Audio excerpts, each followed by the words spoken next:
प्रधानमंत्री आवास योजना पहली, दूसरी और तीसरी किस्त कब मिलती है? भाग 1। नमस्कार दोस्तों, अगर आप ही प्रधानमंत्री आवास योजना के लाभार्थी हैं या इस योजना के लिए आवेदन कर चुके हैं तो आज का यह वीडियो आपके लिए बहुत महत्वपूर्ण है। आज हम विस्तार से समझेंगे कि प्रधानमंत्री आवास योजना में पहली किस्त, दूसरी किस्त और तीसरी किस्त कब मिलती है, किन परिस्थितियों में किस्त जारी होती है, किस कारण से भुगतान रुक सकता है और लाभार्थियों को किन बातों का ध्यान रखना चाहिए।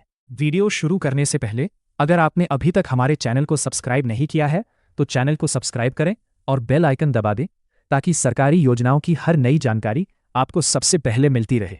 दोस्तों, सबसे पहले यह समझना जरूरी है कि प्रधानमंत्री आवास योजना के तहत सभी लाभार्थियों को पैसा एक साथ नहीं मिलता। आमतौर पर सहायता राशि निर्माण की प्रगति के अनुसार अलग अलग किस्तों में जारी की जाती है।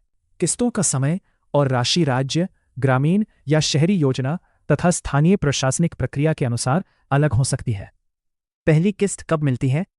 जब आपका आवेदन स्वीकृत हो जाता है, सभी आवश्यक दस्तावेजों का सत्यापन पूरा हो जाता है और आपका नाम अंतिम लाभार्थी सूची में शामिल हो जाता है, तब पहली किस्त जारी की जाती है।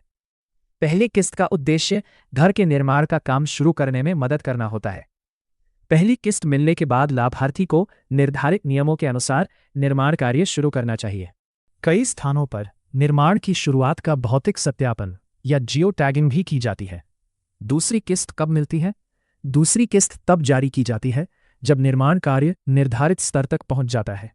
संबंधित अधिकारी निर्माण की प्रगति का निरीक्षण करते हैं। यदि काम संतोषजनक पाया जाता है और आवश्यक रिकॉर्ड अपडेट होते हैं, तब अगली किस्त जारी की जाती है। यदि निर्माण कार्य समय पर शुरू नहीं किया गया हो या निरीक्षण में कमी पाई जाए तो दूसरी किस्त में देरी हो सकती है। तीसरी और अंतिम किस्त सामान्यतः तब जारी की जाती है जब घर का निर्माण अंतिम चरण में पहुंच जाता है या पूरा हो जाता है। अंतिम निरीक्षण और आवश्यक औपचारिकताएं पूरी होने के बाद राशि लाभार्थी के बैंक खाते में भेजी जाती है। इसलिए लाभार्थियों को निर्माण कार्य समय पर पूरा करना चाहिए और अधिकारियों के निर्देशों का पालन करना चाहिए। दोस्तों, ध्यान रखें कि किस्त जारी होने की निश्चित तारीख सभी राज्यों और सभी लाभार्थियों के लिए एक जैसी नहीं होती। भुगतान प्रशासनिक स्वीकृति, सत्यापन और उपलब्ध बजट के अनुसार अलग अलग समय पर हो सकता है। वीडियो के अगले भाग में हम बताएंगे कि किन कारणों से किस्त रुक सकती है, बैंक खाते में पैसा न आने पर क्या करना चाहिए और अपनी भुगतान स्थिति कैसे जांचें। वीडियो पसंद आया हो तो इसे लाइक करें, अपने दोस्तों के साथ शेयर करें और हमारे चैनल को सब्सक्राइब करना ना भूलें। आपने प्रधानमंत्री आवास योजना ग्रामीण या शहरी के लिए आवेदन किया है और आपके खाते में किस्त का पैसा नहीं आया है तो यह जानकारी आपके लिए बहुत महत्वपूर्ण है। कई लाभार्थी यह शिकायत करते हैं कि पहली किस्त मिल गई लेकिन दूसरी या तीसरी किस्त नहीं आई। वहीं कुछ लोगों को पहली किस्त भी नहीं मिलती। आज हम विस्तार से जानेंगे कि किन किन कारणों से प्रधानमंत्री आवास योजना का भुगतान रुक सकता है, किस प्रकार की गलतियों के कारण पैसा खाते में नहीं पहुंचता और इन समस्याओं का समाधान कैसे किया जा सकता है। लाभार्थी सूची में नाम न होना सबसे पहला और सबसे सामान्य कारण यह है कि आपका नाम पात्र लाभार्थियों की अंतिम सूची में नहीं है। आवेदन करने के बाद भी तभी भुगतान जारी होता है जब आपका नाम आधिकारिक सूची में शामिल हो। 2. आधार कार्ड और बैंक खाते का लिंक न होना। यदि बैंक खाता आधार से लिंक नहीं है या आधार संख्या गलत दर्ज हो गई है तो डीबीटी डायरेक्ट बेनिफिट ट्रांसफर के माध्यम से पैसा भेजने में समस्या आ सकती है। बैंक खाते की जानकारी गलत होना। यदि आवेदन में बैंक खाता संख्या, आईएफएससी कोड या बैंक का नाम गलत दर्ज है तो भुगतान असफल हो सकता है। 4. बैंक खाता बंद या निष्क्रिय होना। यदि आपका बैंक खाता लंबे समय से उपयोग में नहीं है या बंद हो चुका है तो योजना की राशि उसमें जमा नहीं हो पाएगी। 5. ई-केवाईसी पूरी ना होना। कई राज्यों में लाभार्थियों के लिए ई-केवाईसी अनिवार्य होती है। यदि यह प्रक्रिया पूरी नहीं हुई है तो भुगतान रोका जा सकता है। दस्तावेजों में त्रुटि। आधार कार्ड, राशन कार्ड, आय प्रमाण पत्र, पहचान पत्र या अन्य आवश्यक दस्तावेजों में गलती होने पर सत्यापन पूरा नहीं हो पाता। 7. निर्माण कार्य की प्रगति न होना। पहली किस्त मिलने के बाद दूसरी और तीसरी किस्त तभी जारी होती है जब निर्माण कार्य तय स्तर तक पहुंच जाए। यदि निर्माण शुरू नहीं हुआ या प्रगति दर्ज नहीं हुई तो अगली किस्त रुक सकती है। 8. जियो टैगिंग न होना। ग्रामीण आवास योजना में मकान निर्माण की जियो टैगिंग की जाती है। यदि अधिकारी द्वारा फोटो अपलोड या जियो टैगिंग नहीं की गई तो भुगतान रुक सकता है। 9. निरीक्षण रिपोर्ट लंबित होना। अधिकारी द्वारा निरीक्षण पूरा न होने या रिपोर्ट लंबित रहने पर अगली किस्त जारी नहीं होती। पात्रता में बदलाव। यदि जांच के दौरान पता चलता है कि लाभार्थी योजना की पात्रता पूरी नहीं करता तो भुगतान रोक दिया जा सकता है। 11. एक ही परिवार के नाम पर पहले से लाभ। यदि परिवार के किसी सदस्य को पहले ही योजना का लाभ मिल चुका है और नियमों के अनुसार दोबारा लाभ नहीं मिल सकता तो भुगतान रोका जा सकता है। 12. गलत जानकारी देना।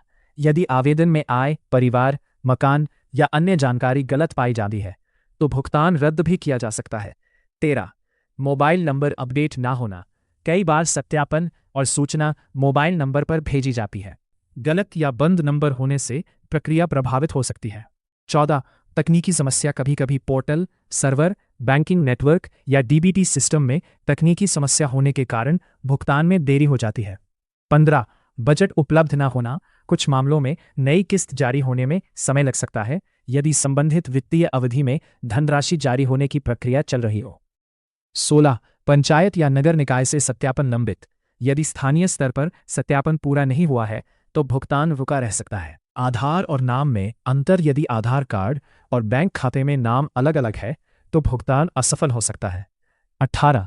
बैंक खाते में डीबीटी सुविधा सक्रिय न होना। कुछ खातों में डीबीटी सही तरीके से सक्रिय नहीं होता जिससे राशि वापस लौट सकती है। 19. गलत श्रेणी का चयन। यदि आवेदन में गलत श्रेणी या गलत योजना का चयन किया गया है तो आवेदन लंबित हो सकता है। 20. शिकायत लंबित होना। यदि आवेदन पर कोई आपत्ति या शिकायत दर्ज है और उसका निस्तारण नहीं हुआ है तो भुगतान रोका जा सकता है। भुगतान रुकने पर क्या करें? अपने आवेदन की स्थिति जांचें। आधार और बैंक खाते की जानकारी मिलान करें। बैंक जाकर डीबीटी और आधार सीडिंग की पुष्टि करें। ग्राम पंचायत, ब्लॉक कार्यालय या नगर निकाय से संपर्क करें। यदि निर्माण कार्य पूरा हो चुका है तो उसकी जानकारी संबंधित अधिकारी को दें। सभी दस्तावेज अपडेट रखें। मोबाइल नंबर सक्रिय रखें। महत्वपूर्ण सुझाव। किसी भी व्यक्ति को योजना का पैसा दिलाने के नाम पर रिश्वत ना दें। केवल सरकारी प्रक्रिया और आधिकारिक सूचना पर भरोसा करें। समय समय पर आवेदन की स्थिति जांचते रहें। सभी दस्तावेजों की फोटोकॉपी सुरक्षित रखें। निष्कर्ष। प्रधानमंत्री आवास योजना का पैसा कई कारणों से रुक सकता है, लेकिन अधिकांश मामलों में कारण दस्तावेजों की त्रुटि, बैंक खाते की समस्या, आधार लिंक न होना, निर्माण कार्य की प्रगति दर्ज न होना या सत्यापन लंबित होना होता है।